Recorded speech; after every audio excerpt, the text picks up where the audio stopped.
Welcome to knowledge and education Adda. आज हम पढ़ेंगे क्लास 10 की हिस्ट्री में chapter 1 the rise of nationalism in Europe के टॉपिक 4 को, जिसका नाम है the making of Germany and Italy. अभी तक हमने जो है फ्रेंच रिवॉल्यूशन को समझ लिया और नेशनलिज्म जो है यूरोप में कैसे बना ये हमने समझ लिया, और रिवॉल्यूशन एज यानी 1830 से 1840 के बीच में क्या क्या चीज़ें हुई 1848 के बीच में ये हमने समझा। और हमने ये चीज़ भी जान लिया कि ये जो आपके एरिस्टोक्रेसी वाले थे इन लोगों ने बहुत ही कोशिश की, ठीक है, रिवॉल्यूशनरीज वालों को दबाने की, नेशनलिज्म को फिनिश करने की और डेमोक्रेसी को भी फिनिश करने की। तो यहाँ पर क्या होने लगा कि उन लोगों ने जो है उनके बीच में बहुत ज़्यादा जो है डिस्टेंस जो है कवर करने की कोशिश की, ताकि उनके अंदर जो है डेमोक्रेसी और रिवॉल्यूशन ना हो सके। और इसका ही कुछ रिजल्ट भी देखने को आपको मिला था, ठीक है, जिसमें आपने ये चीज़ समझा कि रिवॉल्यूशनरी वालों को जो है दबाने के लिए वहाँ पर जो पार्लियामेंट थी वहाँ पर जो है आपके जो मतलब एरिस्टोक्रेसी वाले थे और साथ में जो आर्मीज़ वगैरह को मिला करके उनको दबा दिया गया, ठीक है। वहाँ पर जो वो जिसको चाहते थे पार्लियामेंट में खड़ा करने के लिए उनको नहीं किया गया, ठीक है, उनको आगे नहीं लाया गया। यही सारी बातें जो है यहाँ बताई गई हैं। तो यहाँ पर जो है जर्मनी और इटली कैसे बना है ये बताया गया है, क्योंकि जैसे कि सभी यूरोप के कंट्रीज़ जो होंगे वो इंडिपेंडेंट को अचीव कर लेंगे, उनमें भी नेशनलिज्म होगा, उनमें भी अपना डेमोक्रेसी होगा, ठीक है, अपना खुद का गवर्नमेंट बनेगा, वहाँ पे एक रिपब्लिकन स्टेट बन जाएगा। लेकिन ये अभी जो है एक बार में नहीं होगा, धीरे धीरे होगा। तो क्या हुआ था, यहाँ क्वेश्चन पूछा गया है, Germany can the army be the addicted of a nation. क्या पूछा गया है कि जर्मनी जो है, क्या सेना जो है राष्ट्र की निर्माता हो सकती है। जर्मनी ने पूछा है क्या सेना ही राष्ट्र की निर्माता होगी, तो ऐसा थोड़ी है कि सेना सब कुछ कर लेगी, ठीक है, जर्मनी में अपना खुद का एक नेशन बनेगा ही। तो यहाँ पे क्या है, after 1848 nationalism in Europe moved away from its association with democracy and revolution. तो 1848 के बाद यूरोप में जो नेशनलिज्म है वो उस नेशनलिज्म का जो डेमोक्रेटिक और रिवॉल्यूशनरी से क्या होने लगा, वहाँ पर एक तरह का डिस्टेंट होने लगा, ठीक है, वहाँ पर इसको मूव करना स्टार्ट कर दिया गया, हटाने लगे लोग, जैसे कि एरिस्टोक्रेसी वाले इनको दूर करने लगे। और यहाँ पर क्या होने लगा कि nationalist sentiments were often mobilized by conservatives for promoting state power and achieving political domination over Europe। यहाँ पर जो राज्य की जो भी स्टेट की जो भी यहाँ पर पावर है उसको बढ़ाने के लिए और उसके पूरे यूरोप में जो है पॉलिटिकल पावर को वहाँ पे स्टेबलाइज करने के लिए जो कंजर्वेटिव्स वाले थे, मींस जो एरिस्टोक्रेसी वाले थे, उन लोगों ने जो है वो अक्सर जो है वहाँ पर जो आपके रिवोल्यूशनरीज वाले थे उनके पावर का जो है मतलब उनके फीलिंग्स का के साथ क्या किया गया, खिलवाड़ किया गया, ठीक है, उनकी फीलिंग्स का इस्तेमाल किया गया। तो this can be the observe in the process by the Germany and Italy came to be unified as nation states. तो इसी प्रक्रिया में ये देखा जा सकता है कि जर्मनी और इटली जो है वो अलग अलग होकर के अपने एक नेशन स्टेट बन जाए, ठीक है, इसी को देखा गया कि उनको अलग किया जाए। जर्मनी और इटली ने अपना खुद का एक नेशन स्टेट बनाने की कोशिश की, ठीक है, और बनेगा भी। As you see, nationalist feelings were widespread among middle-class Germans who in 1848 tried to unite the different regions of the German Confederation into a nation-state government governed by a elected parliament. This liberal initiative to nation building was, however, represented by the combined forces of the monarchy and the military, supported by the large landlords, means called इसको junkers भी बोलते हैं, of Russia. तो यहाँ पर हुआ क्या था, ये चीज़ जो है कैसे हुई कि उसने जो है जो जैसा कि आपने देखा है कि जो नेशनलिज्म की जो फीलिंग्स थी वो क्या थी, जो मिडिल क्लास वाले थे जर्मन के लोगों में बहुत ज़्यादा थी, ठीक है, और उन्होंने ही क्या 1848 में जो जर्मनी के इलाकों को जोड़ करके वहाँ पर पार्लियामेंट को भी बनाने की कोशिश की, ठीक है। लेकिन क्या हुआ कि जैसे कि जो ये जो आपके एरिस्टोक्रेसी वाले थे, उन लोगों ने जो है अपनी पावर का यूज़ करके क्या किया, उसको दबाने की कोशिश की। और प्रेशिया के बड़े जो जंकर्स थे, यानी कि जो भूस्वामी थे, ठीक है, लैंडलॉर्ड्स को जंकर्स भी कहा जाता है, उन लोगों ने क्या किया, उसका समर्थन किया। ठीक है, वहाँ के लोग अब एरिस्टोक्रेसी वाले हैं तो उन्हीं का ही सपोर्ट करेंगे, एरिस्टोक्रेसी वाले का ही। तो उनके पश्चात जो है प्रेशिया ने एक मतलब कि नेशनलिज्म के मतलब कि एकीकरण के लिए, उसको एक बनाने के लिए उसने क्या कर दिया गया, वहाँ पर जो है एक रिवॉल्यूशन स्टार्ट हो गया for the unification of the nation. ठीक है, नेशन की यूनिफिकेशन के लिए उसने क्या किया, एक तरह का वहाँ पर रिवॉल्यूशन या मूवमेंट जो है स्टार्ट कर दिया। ठीक है, तो अब क्या हुआ, उसके बाद जो प्रेशिया थे उसने क्या किया कि जैसे कि मूवमेंट को जो है स्टार्ट कर दिया और अपने हाथ में ले लिया कि ठीक है अब मूवमेंट जो है अच्छे से चलेगा। और उनका जो मेन जो वहाँ का मिनिस्टर था, उसको ऑटो वन बिस्मार्क जो है, उनको जो है इसका जो है बना दिया गया। ठीक है, मेन उनका जो है उनको मिनिस्टर बना दिया गया। और उसने प्रेशिया की जो भी मिलिट्रीज थी और जो भी वहाँ के आपके पेजेंट्री वाले थे, उन सब की क्या ली, हेल्प ली। और इस तरह से जो है 7 ईयर्स के वॉर के बाद जो है एट लास्ट में ऑस्ट्रिया, डेनमार्क और फ्रेंच के से जो है मतलब कि 3 बार जो है वॉर हुए। और इस तरह से लास्ट में प्रेशिया जो है वो जीत गया और उसका यूनिफिकेशन हो गया। एंड जनवरी 1871 में यहाँ पर क्या हुआ, एक बहुत अच्छा सा वहाँ पर क्या होने लगा, एक समारोह हुआ। ठीक है, तो उसमें यहाँ पर क्या हुआ, सेरेमनी हुई। और वहाँ पर जो है किंग जो है विलियम फर्स्ट को जर्मन का क्या किया गया, किंग जो है वो डिक्लेयर कर दिया गया। तो इस तरह से आप देख सकते हैं कि जो आपका प्रेशिया था वो जो है एक अपना जो है इंडिपेंडेंट जो है अपने आप को जो है डिक्लेयर कर देता है। देन यहाँ पे क्या हुआ, on the Bitly cold morning of 18 January 1870 was an assembly comprising the princes of the German states, representatives of the army, important Prussian ministers including the chief minister Otto von Bismarck, gathered in the unheated half of mirrors in places of Versailles to proclaim the new German empire headed by Kaiser William I of Prussia। यानी कि यहाँ पर क्या हुआ, Kaizer William first को जो है प्रेशिया का क्या किया गया, एक नया जो है किंग जो है वो डिक्लेयर किया गया। तो क्या हुआ कि 18 जनवरी 1871 की सुबह ही बहुत ज़्यादा ठंडी थी। ठीक है, बहुत ज़्यादा कोल्ड थी। तो वहाँ पर क्या हुआ कि जर्मनी के जो किंग थे, ठीक है, उनके जो प्रिंस थे, उन्होंने जो है वहाँ की आर्मीज़ वगैरह के प्रमुख और उन आर्मीज़ वगैरह को और उनके जो मुख्य जो मेन मिनिस्टर थे ऑटो वन बिस्मार्क जो है, उन सब के साथ प्रेशिया के इम्पॉर्टेंट जो है एक वहाँ पर बैठक हुई। ठीक है, बहुत मतलब एक वहाँ पर जो है मिला करके उन सबको जो है एक बैठक हुई वहाँ पर। और फिर एक वहाँ पर क्या किया गया कि सभा ने जो है वहाँ की जो सेरेमनी थी उन लोगों ने क्या किया कि प्रेशिया के काइजर विलियम फर्स्ट के जो है अंडर में जो है जर्मनी को जो है एक अलग जो है एम्पायर जो है वो मतलब वहाँ पर बना दिया गया, मतलब एक अलग जो न्यू एम्पायर जो है जर्मनी बना दिया गया। ठीक है, न्यू जर्मन एम्पायर बना दिया गया। तो इस तरह से जो है वहाँ जर्मनी में क्या होने लगी, मतलब लोगों में फ्रीडम अचीव होने लगा। And the nation building process in Germany had the demons started the dominance of Prussian state power. The new state placed as a strong emphasis on modernizing the currency, banking, legal and judicial system in Germany. Prussian measures and practices often become a model for the rest of Germany. तो क्या हुआ यहाँ पे कि Germany में क्या हुआ कि आपको पता है कि नेशन का जो हो चुका है वो निर्माण हो गया है। उसने क्या किया, प्रेशिया के राज की शक्ति को क्या कर दिया, दिखाया गया। ठीक है, कि अब प्रेशिया के पास भी पावर आ चुकी है।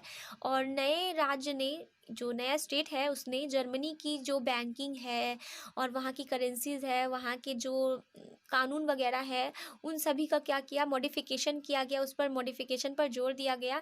और इस तरह से जर्मनी ने जो है एक मॉडल बनाकर दिखा दिया कि अब जर्मनी एक फ्री जो है नेशन बन चुकी है। तो इस तरह से जर्मनी जो है एक फ्री नेशन बन गई। ठीक है, यहाँ पर जो है ये उसी का ही डायग्राम दिखाया गया है कि जर्मन में किस तरह से जो है एक फ्री नेशन को डिक्लेयर किया जा रहा है। ठीक है, देखिए यहाँ पे बहुत सारे सैनिक है डायग्राम में, और ये सभी जो है उस सभा में प्रेजेंट है, अपने आप को मतलब वहाँ पर जो है प्रेजेंट है, और वहाँ पर जो है जर्मनी को एक इंडिपेंडेंट कंट्री को डिक्लेयर कर दिया गया। तो इस तरह से ये जो आप देख रहे हैं ये यूनिफिकेशन है, यूनिफिकेशन ऑफ जर्मनी, जर्मनी की यूनिफिकेशन का ये डायग्राम है जो कि 1860 से 1871 के बीच में बना। पहले किस तरह से जर्मनी था, फिर इस तरह से जर्मनी क्या कर दिया गया, ऐड कर दिया गया। ठीक है, तो यहाँ पर जो है उसी का एक डायग्राम बनाया गया है। अब हम पढ़ेंगे इटली का यूनिफिकेशन कैसे होगा। इटली यूनिफाइड, अब अभी तक जो है जर्मनी जो है वो अपना एक यूनिफिकेशन नेशन बन चुका है। ठीक है, लेकिन अब इटली को भी बनना है। तो जर्मनी की तरह इटली में भी जो पॉलिटिकल्स थे उनका जो है अब खंडन करना बहुत ही ज़रूरी है, क्योंकि वह बहुत दिनों से वहाँ पे चल रहा है, उनका फ्रेगमेंटेशन करना बहुत ज़रूरी है। तो like Germany, Italy to had a long history of political fragmentation, उनका खंडन करना बहुत ज़रूरी है। Italians were scattered over several dynasty states as well as the multinational Habsburg Empire। जो इटालियंस थे वो हैब्सबर्ग के जो स्टेट थे उसमें पूरे में जो है फैले हुए थे। ठीक है, सब अलग अलग जगह पर फैले हुए थे, कोई कहीं है कोई कहीं है। ठीक है, सब जगह जो है अपना एक अलग अलग जो है फैलाव था। देन क्या हुआ, during the middle of the 19th century Italy was divided into 7 states of which only one Sardinia Piedmont was ruled by an Italian princely house. The north was under Austrian Habsburg, the center was ruled by Pope, and the southern regions were under the domination of the Bourbon kings of Spain. Even the Italian language had not acquired one common form and still had many regional and local variations. क्या हुआ यहाँ पे कि 19th century के mid में Italy जो था वो 7 स्टेट्स में डिवाइड था, जिसमें से केवल एक जो है सार्डिनिया पिडमेंट में एक इटालियन जो है उसका जो है शासन चल रहा था, एक इटालियन राजघराने का शासन चल रहा था। तो देन इसके नॉर्थ साइड में नॉर्थ ऑस्ट्रिया हैब्सबर्ग के अधीन था, ये उसी के अंडर में था। एंड मिड में जो इटालियंस पर क्या था, पोप का जो था वो वहाँ पर शासन चल रहा था, जो पोप लोग होते हैं, ठीक है, उनका शासन चल रहा था। एंड जो साउथर्न साइड में था वहाँ पर स्पेन के जो है बॉर्बन किंग्स का जो है उनका शासन चल रहा था। इटालियन के लैंग्वेज ने भी क्या किया, साझा रूप हासिल नहीं किया, मीन्स सबकी लैंग्वेज अलग अलग थी।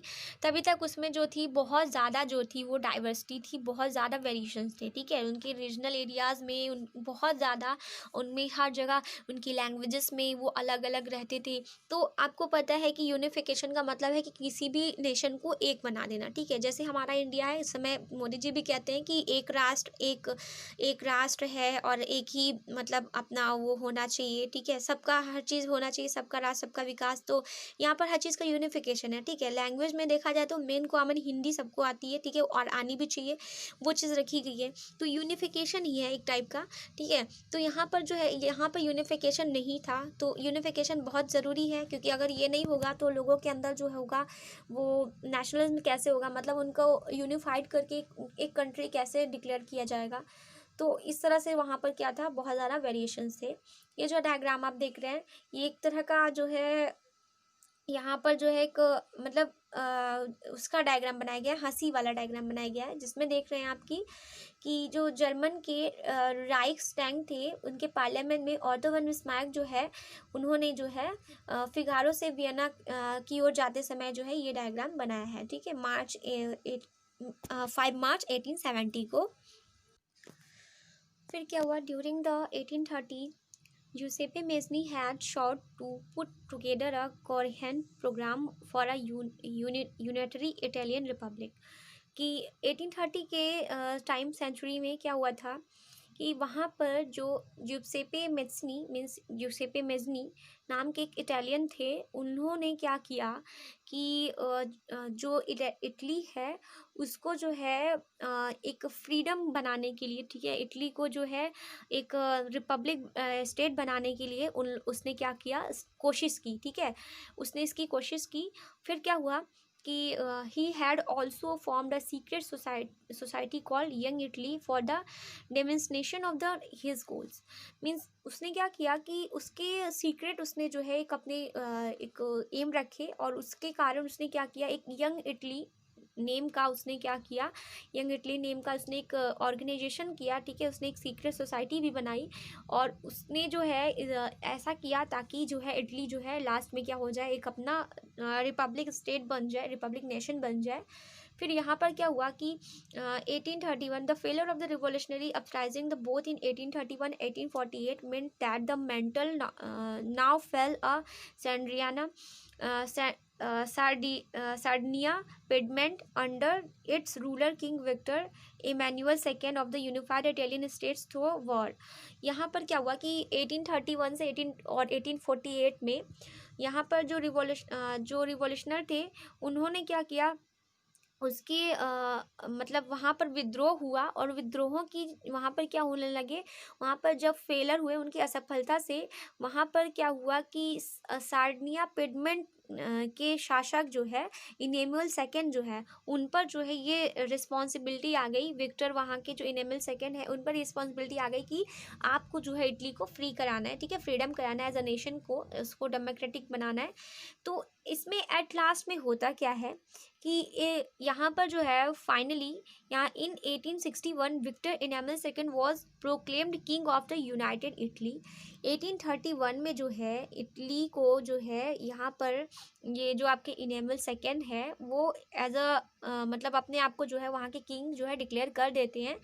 Then, however, how much of the Italian population among whose rates of illiterate were very high remained the blissfully unaware of liberal nationalist ideology। यहाँ पर मतलब कि जो इटली था वो इतना ज़्यादा स्प्रेड था और इतना ज़्यादा उसके अंदर मतलब कि डिफरेंसेस थे कि इटली के बहुत सारे जो वहाँ की जो जनता थी मैक्सिमम वहाँ की जो थी वो इलिटरेट थी, और वो सभी क्या थी, वो ये नहीं जानती थी कि ये इटली क्या होता है, ठीक है, उनको ये नहीं पता था।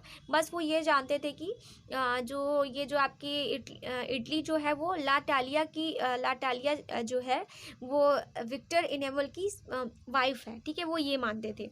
और उनको ये नहीं पता कि इटली है क्या, इटली को नेशन को उनके बारे में पता नहीं था। लेकिन इतने डिफरेंसेस के बावजूद भी यहाँ पर जो इटली था वो अपने आप को एक एज अ नेशन जो है डिक्लेयर कर देता है 1861 को। तो इटली जो है 1861 को क्या हो जाता है, यहाँ पर अपने आप को फ्री डिक्लेयर कर देता है। इसके 10 साल बाद जो है 1871 में जो है आपका जो ग्रीक है वो अपने आप को जो है जर्मनी जो है वो अपने आप को एक फ्री स्टेट डिक्लेयर कर देता है।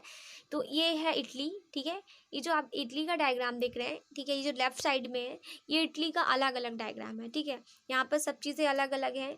यहाँ पे आपका जो है इटली में जो ग्रीन ब्लू कलर के सारी चीज़ें जो दिख रही है ये सभी अलग स्टेट्स थे, ठीक है। बाद में इटली जो है कंबाइंड होकर यूनिफाइड हुई, एंड देन उसका जो ये राइट साइड में जो डायग्राम है ये इटली आफ्टर यूनिफिकेशन, ठीक है, ये यूनिफिकेशन का डायग्राम है। And this is the before unification 1858 के पहले का डायग्राम है, या 1858 का है, एंड ये 1861 का डायग्राम है, ठीक है।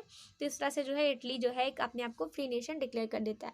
लेकिन सिर्फ इटली में ही नहीं, और भी कंट्रीज जैसे कि ब्रिटेन में भी जो थी उसकी भी एक अपनी कहानी थी, the strange case of Britain, ठीक है, ब्रिटेन की अजीब दास्तान। क्या होता है इसमें भी, जैसे कि कुछ यहाँ पर जो थे आपके स्कॉलर्स थे उन लोगों ने ये चीज़ मतलब वहाँ पे अर्ज किया, मतलब तर्क दिया अपना कि जो नेशन है और नेशन का जो मॉडल है वो आइडियल है, वो क्या है, ग्रेट ब्रिटेन है। उसने ये कहा the model of the nation और the nation state some scholars have argued a Great Britain, ठीक है, उसने ग्रेट ब्रिटेन को जो है मॉडल बनाया।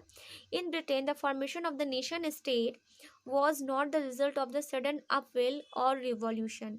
यानी कि यह क्या था, ये कोई ऐसा नहीं था कि एक समय में ही हो गया, ये एक बहुत लंबा चलने वाला क्या था, उसका रिजल्ट था, ठीक है। एक बार में जो है इसका कोई रिजल्ट आपको नहीं सुनने को मिला होगा। तो यहाँ पे क्या हुआ, फिर क्या हुआ, it was the result of the long drawn out process, ठीक है, बहुत पुराना जो है ये लॉन्ग प्रोसेस है। There was no British nation period of to the 18th century, the primary identities of the people who inhabited the British Isles were ethnic ones such as English, Welsh, Scot और Irish। यहाँ पर जो Britain's वाले थे वो यहाँ पर क्या था कि वहाँ जो आइसलैंड था वहाँ पे रहने वाले जो इंग्लिश थे, वेल्स, स्कॉट, आयरिश की क्या थी, यहाँ पर एक इथनिक थी, ठीक है, वहाँ पर एक इथनिक थी, वहाँ पर एक पहचान थी। और इन सभी मतलब जो ये सभी जो जातियाँ थी उनकी अपनी एक अलग कल्चर था, उनका एक अलग जो है वो पॉलिटिकल वहाँ पर जो है मतलब अपना खुद का कुछ पॉलिटिकल रूल्स थे उनके, अपना अलग अलग था। लेकिन क्या हुआ, जैसे जैसे क्या हुआ कि यहाँ पे इंग्लिश जो है वो नेशन की क्या होने लगी, धन दौलत वगैरह इन सभी में क्या होने लगी, वहाँ पर जो सी जैसे चीज़ें बढ़ने लगी, ठीक है, इंग्लिश में हर चीज़ें जब बढ़ने लगी तो यहाँ पर लोगों के अंदर भी ये चीज़ आया कि अब जो है हमें क्या करना चाहिए, मतलब कि वहाँ पर एक लंबा बहुत टकराव हुआ। उसके बाद जो है इंग्लिश ने क्या किया, इंग्लिश वहाँ पे जो कॉन्स्टिट्यूशन पार्लियामेंट था 1688 में, उसने क्या किया कि वहाँ से पॉलिटिकल पावर्स को छीन करके अपने हाथ में ले लिया।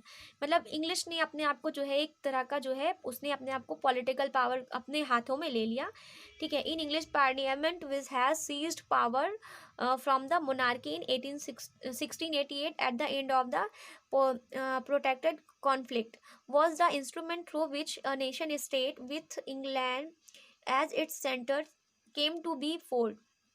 यहाँ पर क्या हुआ कि ये जो आपकी जो इंग्लैंड वाले थे उन लोगों ने क्या किया, स्कॉटलैंड पर भी अपना क्या कर लिया, कब्जा कर लिया, ठीक है। इसके बाद जो है ब्रिटेन में जो है इंग्लिश वालों का क्या होने लगा, वहाँ पर दबदबा रहने लगा, ठीक है। वहीं पर उनका जो है शासन रहने लगा कि अब हम ही सब कुछ हैं, ठीक है, मेरा ही शासन चलेगा because I have a power of parliament, ठीक है। ये सारी चीज़ें उसके माइंड में आने लगी। The growth of the British identity meant that Scotland's distinctive culture and political institutions were systematically suppressed. The Catholic clans that inhabited the Scottish Highlands suffered terrible repression wherever they attempt to assert their independence। यहाँ पर क्या हुआ कि जैसे कि यहाँ पर जो आपका इंग्लैंड और स्कॉटलैंड के बीच में एक एक्ट हुआ 1707 से, यूके जो है वो United kingdom of great Britain क्या हो गया, बन गया, ठीक है। 1707 में जो है यहाँ पर यूनाइटेड किंगडम बना। सबसे पहले आप ये चीज़ समझ चुके हैं कि इंग्लिश वालों ने अपने हाथ में पॉलिटिकल पावर ले ली, फिर उसने जो है आइसलैंड को, वेल्स वगैरह को भी अपने अंडर में कर लिया, ठीक है। फिर उसके बाद क्या हुआ कि यूनाइटेड किंगडम जो है वो ग्रेट ब्रिटेन बन गया। फिर इससे इंग्लैंड में क्या होने लगा, स्कॉटलैंड पर भी अपना एक वहाँ पर क्या होने लगा, एक वहाँ पर दबदबा होने लगा, ठीक है। उनके पास भी पावर होने लगी कि अब मेरे पास पावर है तो हमारे अंडर में ही आप लोग रहेंगे। इसके बाद ब्रिटेन के जो पार्लियामेंट में इंग्लिश वालों का भी क्या होने लगा, वहाँ पर जो है एक खुद का जो है दबदबा रहने लगा। और इस तरह से ब्रिटेन की पहचान के विकास का अर्थ यह हुआ कि स्कॉटलैंड की जो भी यहाँ पर मतलब खुद की जो अपना खुद की वहाँ की जो कल्चर थी, वहाँ की जो पॉलिटिकल्स वगैरह थे, उसके तरीक़ों से क्या किया, उसको दबाया गया। यानी कि क्योंकि वहाँ का खुद का अपना कल्चर वगैरह बन गया, पॉलिटिकल रूल्स वगैरह उसने अपने खुद के बना लिए। तो स्कॉटिश हाईलैंड्स के निवासी कैथोलिक कुलों ने जब भी कभी अपनी आज़ादी को मतलब कि एक्सप्रेस करने की कोशिश की तो उन्हें ज़बरदस्ती क्या किया गया, उनको हटा दिया गया वहाँ से, ठीक है। स्कॉटिश हाईलैंड्स के लोगों ने अपनी जो है वहाँ पर जो है लैंग्वेज थी उनकी गैलिक लैंग्वेज, ठीक है, या फिर उसको कह सकते हैं कि अपनी राष्ट्रीय जो ड्रेस थी उसका भी क्या कर दिया गया, मना कर दिया गया। और उसमें बहुत सारे लोगों को अपना जो है मतलब कि कंट्री छोड़ने के लिए, होमलैंड छोड़ने के लिए मजबूर कर दिया गया। तो आयरलैंड का भी कुछ ऐसा ही हुआ, आयरलैंड के साथ भी। देखिए ये जो आपका ब्रिटेन है वो ब्रिटेन अकेला नहीं है, वहाँ पर जो है England, Scotland, Ireland and Wales को मिला करके ब्रिटेन बनता है, ठीक है। तो यूनिफिकेशन ब्रिटेन का इसी टाइप से होता है कि पहले आपका इंग्लिश मिलता है, ठीक है, जिसे आप इंग्लैंड बोलते हैं, फिर आपका जो है वहाँ पे आयरलैंड मिलता है, फिर आपका जो है एट लास्ट में फिर स्कॉटलैंड मिलता है, फिर आयरलैंड मिलता है एंड देन वेल्स। ये सभी मिला करके जो है आपके यूके बनाते हैं। तो यहाँ पर होता क्या है, then Ireland suffered a similar fate it was a country deeply divided between Catholics and Protestants. The English helped the Protestants of Ireland to establish their dominance over a largely Catholic country. Catholic revolts against British dominance were suppressed after a failed revolt by a Wolfe Tone and his United Irishmen 1798. Ireland was forcibly uh, incorporated into the UK in 1801. A new British nation was formed through a propagation of a dominant English culture. The symbols of the new Britain, the British flag means Union Jack, the nation anthem means Gold Slave, our noble king. The English language were actively promoted, and the older nations served only as a subordinate partners in this union. यहाँ पर जो Ireland था उसका भी कुछ यही हाल हुआ। वहाँ पर जो कैथोलिक प्रोटेस्टेंट थे उसमें क्या होने लगी, धार्मिक जो भी वहाँ पे गुटों में क्या होने लगी, मतलब वहाँ पे जो रीजन्स थे वो भी क्या होने लगे, वहाँ पे बंटने लगे। ठीक है, उनको भी क्या करने लगा, डिवाइड किया गया। ठीक है, वहाँ पे। और यहाँ पर जो आपके इंग्लिश वाले थे, ठीक है, इंग्लिश ने क्या किया, इन लोगों ने आयरलैंड के प्रोस्टेट जो भी वहाँ के मतलब जो वहाँ के जो धर्म मानने वाले थे उनको क्या किया, उनको जो है उनकी हेल्प की। ठीक है, और ब्रिटेन के जो इफ़ेक्ट थे कैथोलिक विद्रोह को, उसको जो है हटाने की कोशिश की। ठीक है, फिर 1788 में जो हुआ, यहाँ पर क्या हुआ कि जो वोल्फ टोन और उसकी यूनाइटेड आयरिशमेशन मीन्स 1788 की क्या की गई, वहाँ पर उसको आगे की ओर रखा गया। और फिर उसके बाद 1801 में आयरलैंड को जो है यूके में ज़बरदस्ती शामिल कर दिया गया। ठीक है, उससे बिना पूछे उसको जो है उसमें शामिल कर दिया गया, और इस तरह से यहाँ पर जो है यूनियन जैक बना। ठीक है, यहाँ पर क्या हुआ, ब्रिटेन बना। और फिर उसके बाद उस पर क्या होने लगे, इंग्लिश लैंग्वेज का क्या होने लगा, प्रचार प्रसार होने लगा। मीन्स इंग्लिश जो भी कल्चर है उनका प्रचार प्रसार होने लगा, फैलाव होने लगा। और ब्रिटेन के जो सिम्बल्स थे, यानी वहाँ का जो फ्लैग था जिसे यूनियन जैक कहते हैं, और वहाँ का जो नेशनल एंथम था उसको ही बढ़ावा देने लगे। और फिर पुराने जो नेशंस थे उसमें क्या होने लगे, उसमें हेल्प के फॉर्म में जो है वो आ गए। और एट लास्ट में जो ब्रिटेन है वो एक अपना खुद का नेशन बन गया, और उसने जो है इस तरह से जो है सबको ऐड करके अपना यूनिफिकेशन कर लिया। तो इस तरह से जो है हमने ये सारी चीज़ें जो है समझी कि किस तरह से जो जर्मनी और इटली जो है वो फॉर्म हुआ है। तो आई होप आपको समझ में आ गया होगा। नेक्स्ट वीडियो में हम इसके लास्ट के बचे हुए 2 टॉपिक्स को देखेंगे, जिसमें हम पढ़ेंगे visualising the nation and the nationalism and the imperialism. तो आई होप आपको आज का वीडियो सही लगा होगा। कमेंट बॉक्स के थ्रू बताइएगा कि कैसा लगा। तो आज के वीडियो में बस इतना ही। Thank you so much for watching.